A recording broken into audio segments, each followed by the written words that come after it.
بسم اللہ الرحمن الرحیم۔ ناظرین کرام، آج میں آپ کے سامنے ایک ویڈیو کلپ پیش کر رہا ہوں جو موجودہ انڈین وزیر اعظم نریندر مودی کا ہے۔ یہ ابھی کا نہیں ہے، یہ تقریباً آج سے 20-22 سال پہلے کا ہے، 2001 کا ہے یہ، جس میں یہ اس وقت آج سے 20-22 سال پہلے جو ہے وہ اس جو عربی زبان کے 3 آپ یہ کہہ لیں کہ ٹرمینالوجیز ہیں، ان کے بارے میں یہ وضاحت کر رہے ہیں اور اس کو جو ہے مسلمانوں کا پولیٹیکل روڈ میپ بتا رہے ہیں۔ تو وہ 3 الفاظ جو ہیں یا ٹرمینالوجیز جو ہیں وہ ہیں دارالامن، دارالحرب اور دارالاسلام، اور اس کے بارے میں جو انہوں نے تفصیل بتائی ہے، جو ڈیفینیشن بتائی ہے، وہ آپ خود دیکھ لیجئے۔ پہلے ان کا کلپ سنتے ہیں۔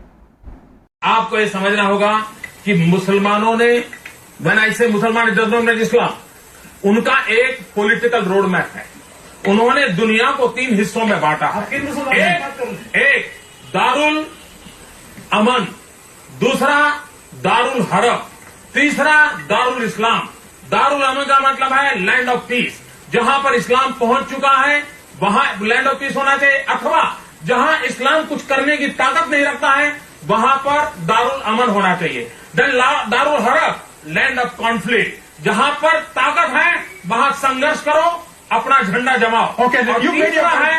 دارالاسلام، پورے وشو کو اسلام میں کنورٹ کرنا، ایسے ارادوں سے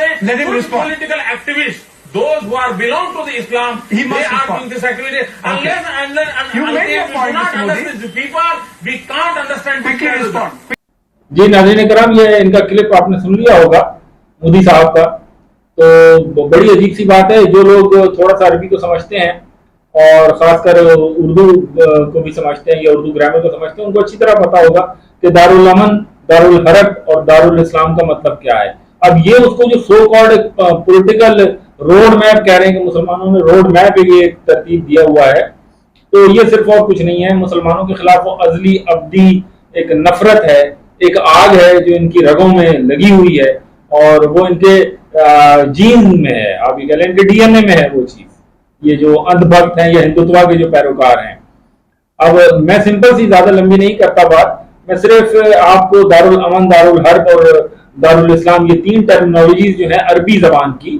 تو ان کی لفظی میننگ بتا دوں گا، جس سے آپ کو یہ واضح ہو جائے گا کہ کس طریقے سے انفارمیشن کو بھی اور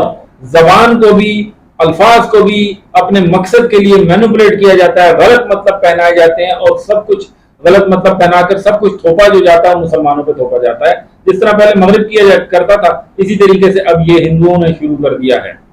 تو دارالامن کا مطلب سمپل اور سادہ سا ہے، لفظی مطلب وہ یہ ہے کہ وہ جگہ جو جہاں پر کوئی جنگ و جدل نہ ہو رہا ہو، کوئی انارکی نہ ہو، کوئی مار دھاڑ یا کشت و خون نہ ہو رہا ہو، اور یہ کوئی مخصوص نہیں ہے مسلمان علاقوں سے، یہ کہیں پر بھی جو امن ہوگا، جیسے امریکہ یورپ میں امن ہے، چائنا میں امن ہے، یا کسی اور ایکس وائی زیڈ ملیشیا میں اور سنگاپور میں امن ہے، تو ہم یہ کہیں گے یہ سب دارالامن ہے، یہاں پہ امن ہے۔ دار کا مطلب ہوتا ہے گھر، علاقہ، ٹھیک ہے، ملک، جگہ، یہ ان میں وسیع میننگ میں آتا ہے، تو یہ ایسی جگہ جہاں امن ہو۔ اسی طریقے سے اس کا الٹ متضاد یا اپوزٹ ورڈ ہے دارالحرب۔ ایک حرب کا مطلب ہے کہ جنگ، لڑائی یا ہتھیار، تو جہاں پر جو ہے وہ کشت و خون ہو رہا ہو، لڑائی ہو، جنگ ہو، عزت جان و مال محفوظ نہ ہو اور امن نہ ہو، وہ علاقہ جو ہے وہ دارالحرب کہلاتا ہے،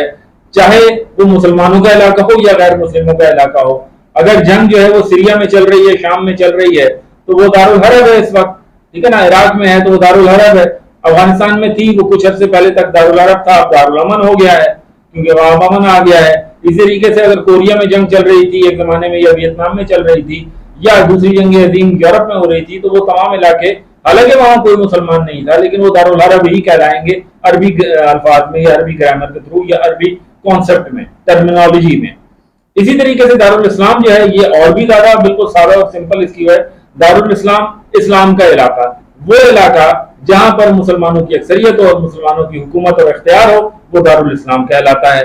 اسی دارالاسلام کا میں یہاں پہ مزید وضاحت کر دوں ایک چیز کی، کہ اسی دارالاسلام لفظ کا ایک متضاد یا اپوزٹ ورڈ ہے یا لفظ ہے یا ٹرمینالوجی ہے، اور وہ ہے دارالکفر۔ اب دارالکفر وہ علاقہ ہوتا ہے یا جہاں پر غیر مسلموں کو یا نان بلیورز کو